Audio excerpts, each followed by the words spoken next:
নমস্কার, আমি মিঠুর ঘর কন্যায় সবাইকে স্বাগত।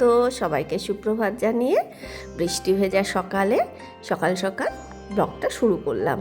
আজকে মঙ্গলবার, জন্মাষ্টমীর পরের দিন।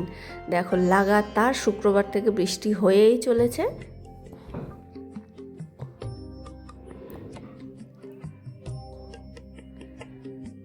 আর বৃষ্টির দিন না, বৃষ্টি আমার ভীষণ পছন্দের, কিন্তু বৃষ্টির দিন কি হয় বলো তো, একটুখানি কুড়েমি এসে যায়, কাজ করতে ইচ্ছা করে না। মনে হয় সারাদিন রেস্ট করব, কোনো কাজ করব না, একটু ভালো মন্দ খাবো, এরকম একটা চিন্তাভাবনা চলে আসে। তারপর উঠে দেখো, ফুলটা তুলিনি, বৃষ্টি পড়ছিল বলে গাছেই রয়ে গেছে।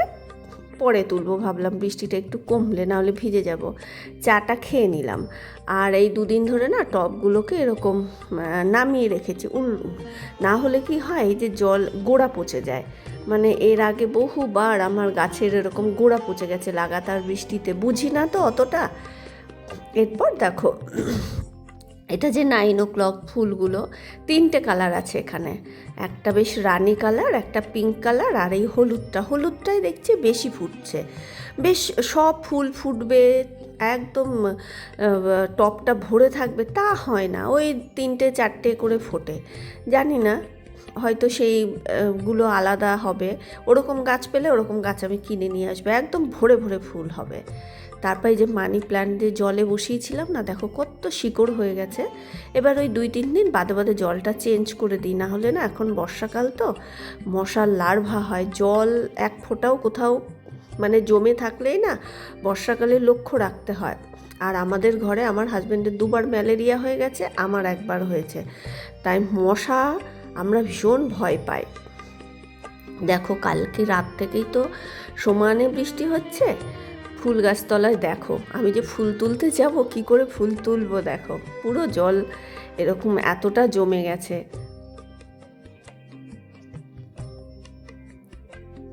ওই জন্য আর ফুলটা তুললাম না। ওর বাবাকে বললাম, যেহেতু বৃষ্টি পড়ছে, রেইনকোট পরে গিয়ে, যে আজকে লোকনাথ বাবারও পুজো আছে, যে একটুখানি ফুল এনে দিতে। তা ওর বাবা গিয়ে একটু মিষ্টি, যেহেতু অমৃতি, সন্দেশ, ঠাকুরের মালা টালা, ফুল টুল এনে দিল। আর আমার তুলসী গাছগুলো দেখো কতটা ঝাঁকড়া হয়ে গেছে। এই তুলসী গাছগুলো অন্যদিকে ছিল, তা আমি এই সাইডটায় গ্রিলের সাইড দিয়ে আমি পুঁতে দিয়েছিলাম। তারপরে দেখো কি সুন্দর এখন ঝাঁকড়া হয়ে গেছে। আর এরকম তুলসী গাছের বারবারন্ত নাকি বাড়ির জন্য খুব ভালো, শুনি সবাই বলে। তারপর দেখো, এই ঘরে চলে আসলাম, এসে দেখে ওর বাবার খাবারটা রেডি হয়ে গেছে। এখন নিজেই করে নেয়, আমি করলে পছন্দ হয় না। কি করে বলো তো, মিলের গোটা মুগ ছোলা রাত্রিবেলায় ভিজিয়ে রাখে, সকালবেলা ওটাকে সেদ্ধ করতে দেয়। ওর মধ্যে দেয় গাজর, বিনস, টমেটো, আর নামমাত্র নুন। জানি না কি স্বাদ যে পায়। এরপর দেখো, মটরটা সেদ্ধ করতে দিয়েছি, ঘুগনি করব, নিরামিষই করব। আর সকাল থেকে কারেন্ট নেই, লোডশেডিং। তা ছেলের জন্য 1 ডেকচি জল বসিয়ে দিলাম, হয়ে গেল। ওর বাবার জন্যও 1 গামলা বসিয়ে দিলাম, দিয়ে আমি ঝটপট কেটে কুটে নিলাম। আলু কেটে নিলাম, তারপর হচ্ছে নারকেল কুচিয়ে নিলাম, আর জিরে ধনে এটাকে ভেজে নিলাম শুকনো খোলায়। মটরটা সেদ্ধ করেছি, কিন্তু পরে না আবার 2-3টে সিটি দিয়ে নিয়েছি। মটর বেশ দেখতে গোটা থাকবে, হাত দিলে ভেঙে যাবে, কিন্তু ওটা একটু শক্ত শক্ত লাগছিল বলে পরে আমি আবার সিটি দিয়ে একটু নরম করে নিয়েছি।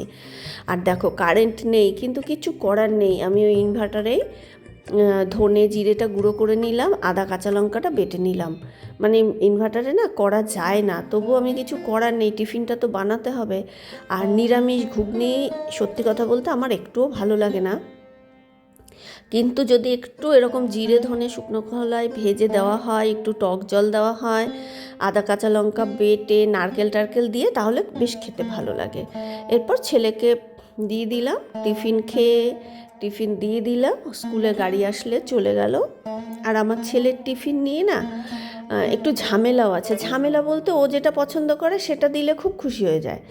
রুটি ভীষণ পছন্দ করে, কিন্তু এই যে চিড়ে বলো, সুজি বলো, কত কিছু করে দেওয়া যায় না। আজকে নিরামিষ, দেখো একটু চিড়ের পোলাও দেওয়া যায়, সুজির খিচুড়ি দেওয়া যায়, সুজির উপমা দেওয়া যায়, সুজির হালুয়া দেওয়া যায়, পেঁয়াজ ছাড়াও তো সুজির উপমা করা যায়। কিন্তু ওগুলো খাবেই না, চিড়ে সুজি খাবেই না।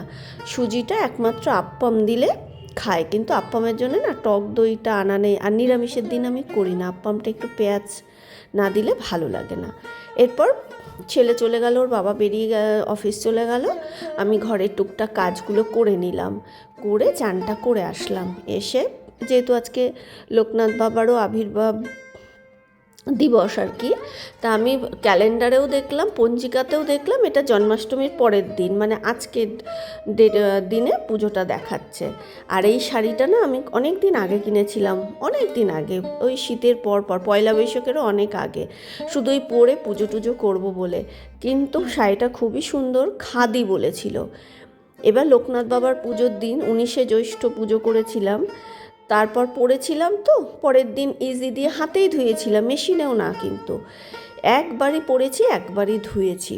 ধোয়ার পরেই না শাড়িটা কুঁচকে ছোট হয়ে গেছে, মানে অনেকটা ছোট হয়ে গেছে। আমি হাত দিয়ে তারপরে টেনে টেনে আয়রন করিনি, এটা খাদি তো, জানি না খাদি কি না, উনি বলেছিলেন খাদি। আমি না যে দোকান থেকে নিই আমি গিয়ে দেখিয়েছিলাম, তো উনি বললেন পিওর কটন হলে একটু কুঁচকে যায়, অথচ পিওর কটনের জিনিস আমি অনেক পরেছি, এরকম কুচকায় না। আবার সুতোরও না ব্যাপার আছে, আমি দেখেছি, দেখবে চুড়িদার যেটা একদম মিহি ফাইন সুতোর সেটা কিন্তু তোমার অতটা কুচকায় না, যদি মেশিনে না দিই, হাতে ধুয়েই জল সমেত যদি মানে আমি ধুয়ে দিই, ওটা অত কুচকায় না, আবার মেশিনে দিলে একটু কুচকায়।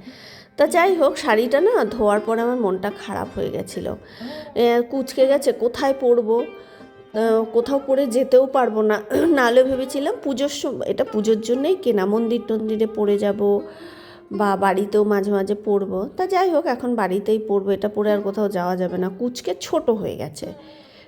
এরপর দেখো লোকনাথ বাবাকে গোলাপ জল, তারপর গঙ্গা জল, আগুরু, চন্দন টন্দন দিয়ে খুব ভালো করে মুছে দিলাম, দিয়ে ওর বাবাকে ফলওয়ালাকে ফোন করেছিলাম। এবার ফলওয়ালা আজকে কলকাতায় ফল আনতে গেছে, উনি আর বেরোয়নি। এবার ছিল একটা শুধু নাশপাতি, আর ওর বাবাকে মিষ্টি আমৃত্যে আনতে বলেছিলাম, ফুল টুল যা বলেছিলাম এনে দিয়েছিল। আর বৃষ্টির মধ্যে ঘুরে ঘুরে কোথায় কি আনবে বলো তো, এত বৃষ্টি হচ্ছে। তা যাই হোক, যেটুকু জোগাড় হয়েছিল সেটুকুই করে দিলাম। আর এখন যেহেতু নিচে বসে আমি করতে পারি না, মানে মনটা খারাপ লাগে জানো তো, আমি পুজো করতে এত ভালোবাসি, আর নিচে আমি বসতেই পারি না, কি কষ্ট যে হয়। তা ওর বাবাই তো পুজোটা দিয়ে যায় রোজ, তাই এরকম ভেবেছি যেদিন একটু বৃহস্পতিবার বা একটু গুছিয়ে পুজো দিতে হয় সেদিনকে আমি দেবো, রোজকার জল মিষ্টি ফুল তুলে দেবো আর ঠাকুর বাসন মেজে দেবো, ওর বাবাই পুজোটা দিয়ে যাবে। একদিকে ভালোই হয়, সকাল সকাল পুজোটা হয়ে যায়, আমার তো কাজকর্ম গুছিয়ে করতে দেরিই হয়। এরপর পুজোটা দিয়ে সারা ঘর বাড়িতে ধুনোটা দেখিয়ে দিচ্ছি। এটা আমার প্রত্যেক দিন দুবেলা করি, প্রত্যেক দিন, মানে ধুনো রোজ দিই না, সন্ধেবেলাটাই ধুনোটা বেশি দেওয়া হয়, সকালের দিকটা একটু কমই দিই, পুজো পাঠ যেদিনকে থাকে সেদিনকে দিই। আর ধুনো মানে জ্বালিয়ে না সারা ঘরে চারিদিকে, এটা আমার বরাবরের অভ্যাস, সারা ঘর বাড়িতে দিই, মানে খুব ভালো লাগে, মনে হয় কি যে যদি কিছু নেগেটিভ এনার্জিও থাকে না চলে যায়, এটা কিন্তু ঠিক।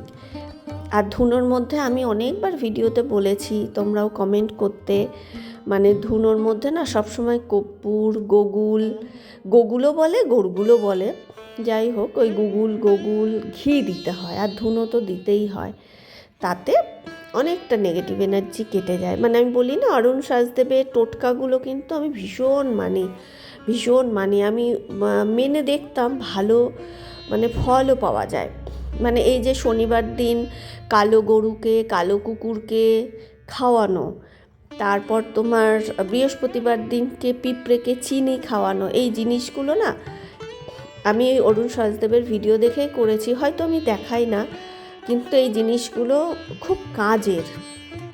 আর যেহেতু ছোট ছোট টোটকা, আমি তো মানে কোনো হাঙ্গামা নেই, এই জিনিসগুলো আমি করতে ভীষণ ভালোবাসি, তারপরে এবং করিও। তারপর দেখো আজকে ভাবলাম একটা কাজ করি, এই কাজটা আমি অনেক দিন ধরে করব করে করতে পারছি না, শাড়িটা চেঞ্জ করে নিলাম। কেন বলো তো, ওই শাড়িটা ধুলে না আরও একদম কুচকে গুটিয়ে আসবে, ওই পুজো পাটি করবো, পুজোটা করে একটু হাওয়ায় মেলে আবার রেখে দেবো, ওটা পরে আর খাওয়া দাওয়া আর কোনো কাজ করব না। এরপর হচ্ছে এই যে ধুনো ছোবড়াগুলোকে কেটে নিচ্ছি। ছোবড়াগুলো যখন আসে বড় বড় থাকে, তো আমি লাস্ট কবে কিনেছি মনে নেই, 1 প্যাকেট ছিল, অনেকটা ছিল, বড় 1 প্যাকেট ঠাসা ছিল। এবার অল্প অল্প করে এরকম টুকরো টুকরো করে কেটে নিই। এবার সেইটা না ফুরিয়ে গেছিলো, একদম ঝুড়ো ঝুড়ো করে কেটে নিই। আর বড় বড় থাকলে না দেখবে ধুনোর মধ্যে দিলে জ্বলতে তো চাই না, তারপরে কি হয় অর্ধেক মানে সেই ওই জ্বলতে চায় না, কাঠের মতন শক্ত, একটুখানি জ্বলে ওটা নিভে যায়, ফালতু ফেলে দিতে হয়। আর এরকম যদি ছোট ছোট করে কাটা হয় না, পুরো ধুনোটা মানে ছোবড়াটা ধরে, ধোয়াটা বেশি হয়, আর পুরো ধুনোটা জ্বলে যায় আর কি, ছোবড়াটা জ্বলে যায়। আমি এরকম ছোট্ট ছোট্ট টুকরো টুকরো করে কাটি, ওই বা পাটাকে কী করি সোজা করে দিই, মেলে দিই। এবার করলাম, তাও একটুখানি থাকলো, পুরোটা না করতে পারলাম না, বসে অতটা তো পারি না। এবার যা করলাম এটাও বেশ কিছুদিন চলে যাবে। এটাও একটা কাজ বলো, কত কাজ বলো তো আমাদের সংসারে। তাহলে আজকের মতো ভিডিওটা এখানেই শেষ করছি। কেমন লাগলো প্লিজ একটু কমেন্ট করে জানিও। ভালো লাগলে ভিডিওটা লাইক করে আমার চ্যানেলটা সাবস্ক্রাইব করে দিও। যারা সাবস্ক্রাইব করছো, কমেন্ট করছো, লাইক করছো, সবাইকে অসংখ্য অসংখ্য অসংখ্য ধন্যবাদ। সবাই খুব ভালো থেকো, সুস্থ থেকো, টাটা।